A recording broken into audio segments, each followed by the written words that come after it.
welcome back. Another episode of your favorite series, the weightlifting critique series with your boy Squat Dad. I want to make something known to the world. Number one, this is important. This is the best Diet Ocean spray. Hit it with that cran grape action. Number two, the first time that you see this video right now is the first time I watched through the video as well. So I'm not doing any like pre-work. I'm not taking notes. I got nothing. So you and I are going to go through this experience together. And our critique today comes from the one and only Kerri, Haroldine Harris III, Esquire Jr. Rolls right off the tongue. Her little note that I gave her: when God gives you strong arms, and Kerald certainly has some strong arms, be a damn shame if you didn't use them. So that's going to be a theme that we see throughout all of her lifts: snatches, clean and jerks, rope climbs, dumbbell snatches, ring muscle ups. But for today's video, just a little clean and jerk action. So as is always the case, we are going to let it play through one time, all the way through at full speed. And I'm not going to say anything. I'm going to hold myself to that. Not going to say anything this time. And we'll go from there. Ready? Steady. I should click the video. Spaghetti.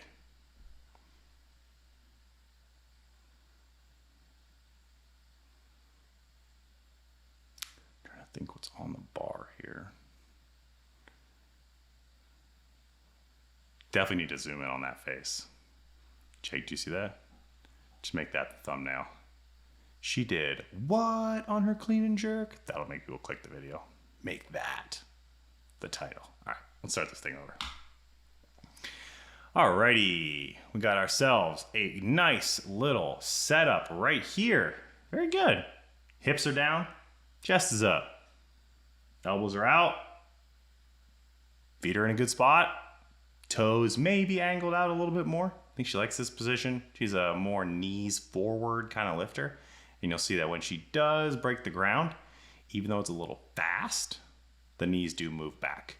So let's go ahead and let's see. I mean, you can just see how rippy this is.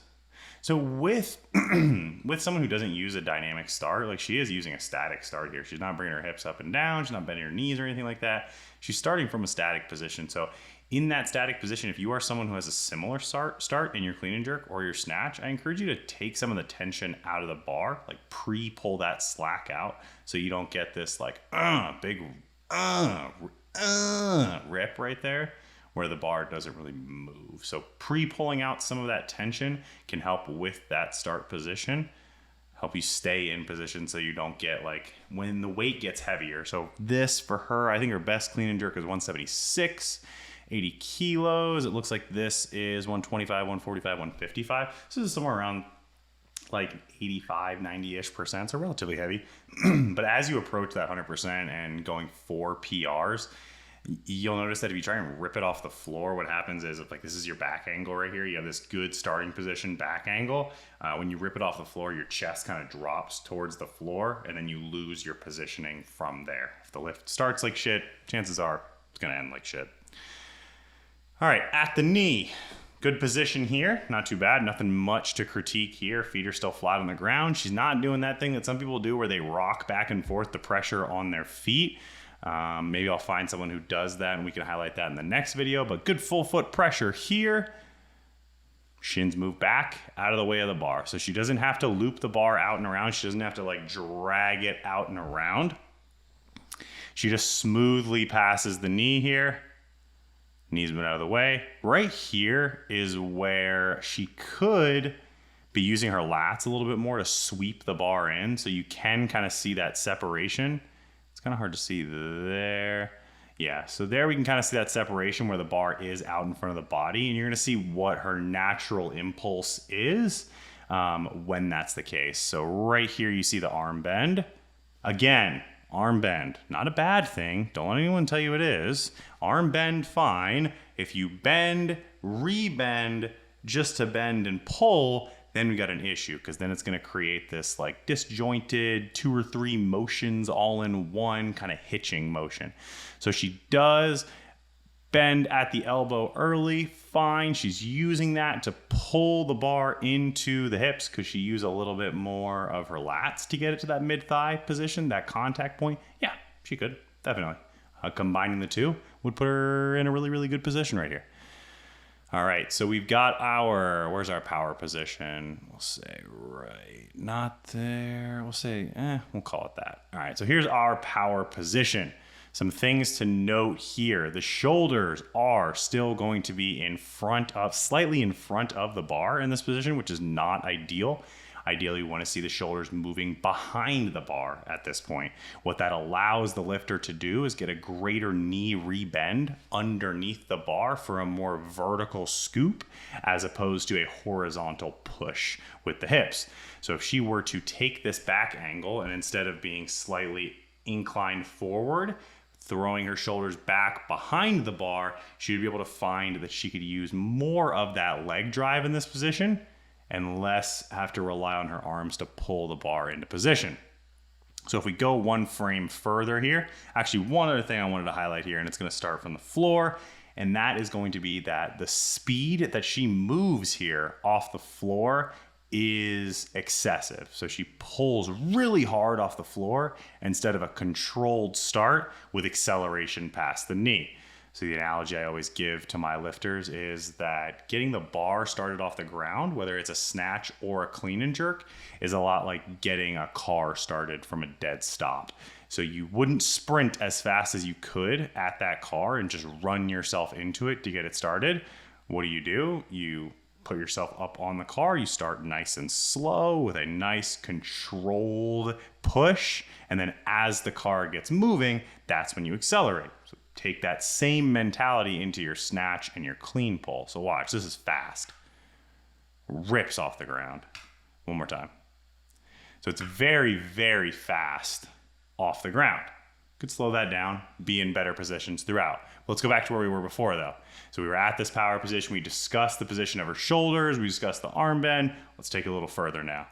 So as we get into our extended position here, again, something that people look for is they look for people to have their knees completely locked out in this fully extended position. Is that going to be what we're teaching toward? Yes, we are going to teach toward that fully extended. That means we got the maximum amount of knee extension into the ground. That's what we want. But some people can get away with #catapult gang, just kind of not fully extending and then throwing themselves under the bar. What they miss in terms of vertical drive, they make up for in kind of getting under the bar, securing themselves, pulling under the bar, I should say. So we can see here is that off the hip or off the thigh, the bar does move slightly forward. Something I want you to watch right here is the feet. You'll see that she jumps forward to come and meet the bar as this rotates around. So now let's get to the emphasis of the video, which was that arm tension, that grip it and rip it. Another thing that I want you to watch. Ignore the feet, ignore the knees, ignore the hips. Don't look at any of that stuff. Just look at the arm tension on the bar. Full grip on the bar. Never really loosens her grip until around here. What ends up happening is she over pulls it, loses her connection with it, and this separation right here is part of a bad time. This is how you have a bad time. And pow! And few times I've been around that, pow! Not exactly what we want to see there, and she knows it. Look at the face. Oh, God, what have I done? I'm going to end up on YouTube. Ryan's going to be making fun of me. There's going to be a reel. It might hit the algorithm just right, get like 17,000 views, and now my career's over. No, Kerri, you'll be fine. You'll learn how to meet the bar one day. So again, too much arm tension. The elbows, instead of going up and then transitioning and coming under, she pulls the elbows up and back so that she can deliberately pull her arm through, which ends up over pulling the bar, and then you get crashed on, or you lose that connection, you lose track of where the bar is in space, and you get this big separation right here. So the fix here is to let the elbows naturally move up with minimal arm tension. A clean high pull shouldn't be something that you're pulling to your neck, because in a clean, you're not clean high pulling to your neck. It's not something you can do that as an accessory to strengthen the muscles involved in that. But if you look at a maximum effort clean, you're not getting that very, very deliberate high pull action on the bar like you would with a snatch. With a snatch, you're going to get very high elbows, pull, transition under. On a clean, you're relying a lot more on your legs to scoop the bar vertically. Arms are kind of just there. Get into that higher elbows position, and then the arms become active in pulling yourself under the bar. She just never really gets that third pull here where she pulls herself under. She kind of just positions her body under and then prepares for impact. Pow. But does a good job of securing it here. I mean, this is a, 155 pound, 90, close to 90, 85, 88% clean that she essentially catches power, pulls to her goddamn forehead basically on this. So had she met this where she pulled it, she basically could have caught it standing straight up, because where does it stop vertically? So right about there, it stops moving vertically. I mean, look at the knee angle on this. This is a power and a half right here if she catches it here. But she can easily catch this an inch higher, 2 inches higher. So the power there in the pull is there. It's just a matter of timing and synchronizing it and making that fixation point, the point where you go from pulling to securing the bar in the front rack position, a little bit more efficient. But she's strong, so she catches it. Stands it up. Got a good bottom position here. When I met Kerri, she could not squat below parallel. Not even close. It was higher than giraffe.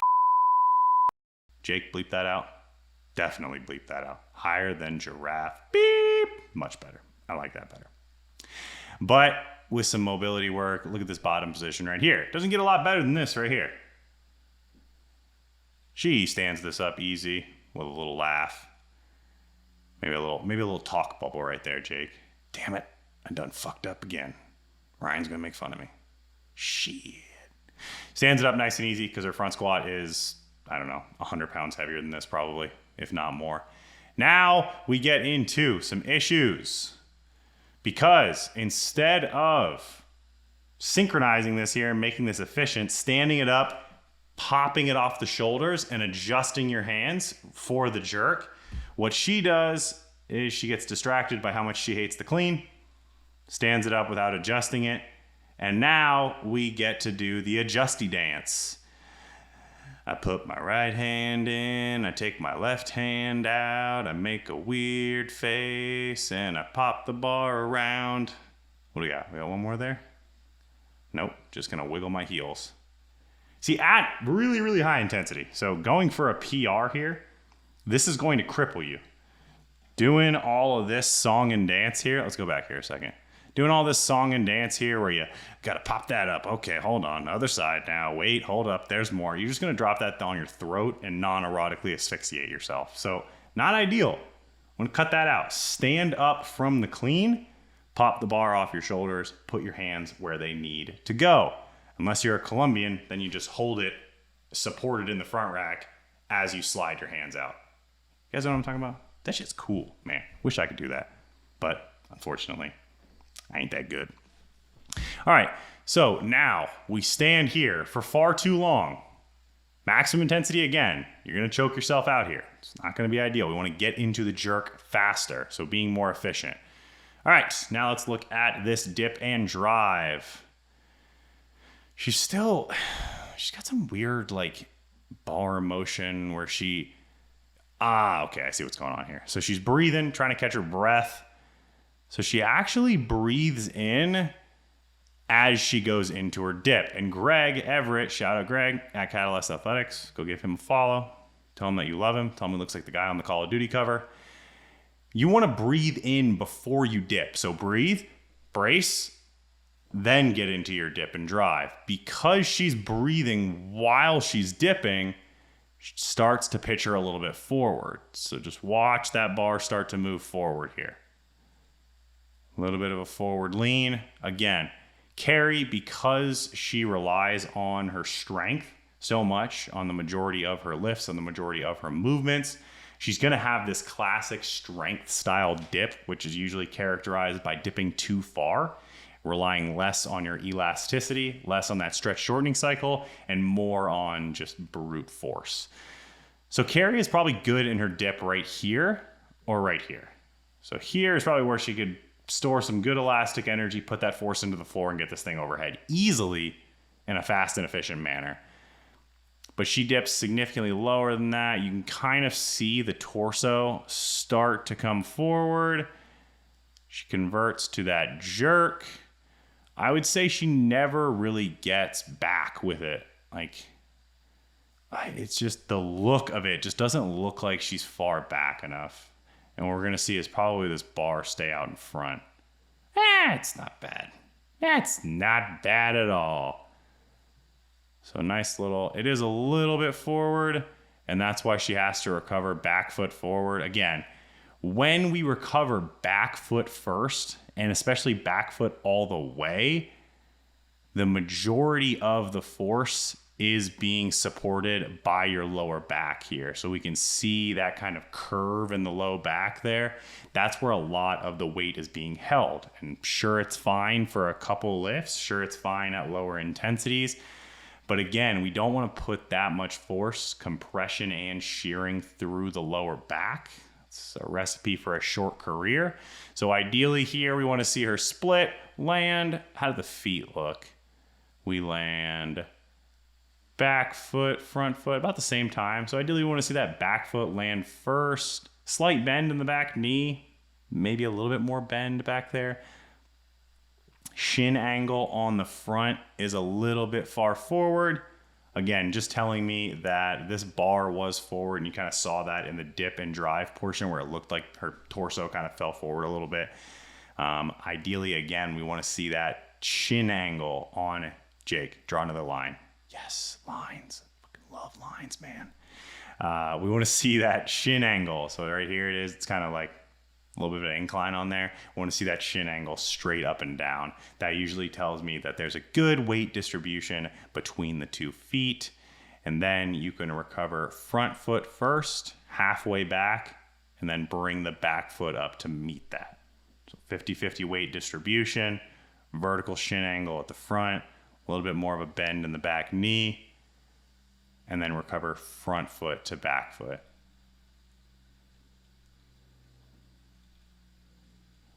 Alrighty, that wasn't too bad. Do we have a celebration here?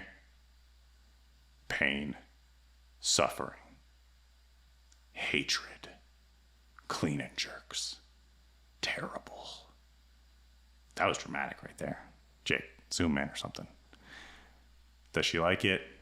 A little MJ tongue out. I don't know if that was an MJ tongue out. I think that was like, I'm having a bad time, I might throw up tongue out.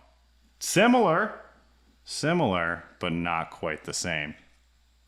All right, guys, that'll conclude another episode of Technique Review. I hope you learned something. If you did, hit the video with a thumbs up, subscribe, go hit at Gifted Performance and at @the_Squatfather. Hey, that's me on Instagram. Submit your videos to get critiqued, learn a little bit something about your own lifts so that you can apply that and then hit some big old PRs without heading to the ER.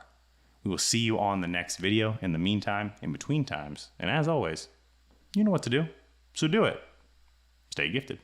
See ya.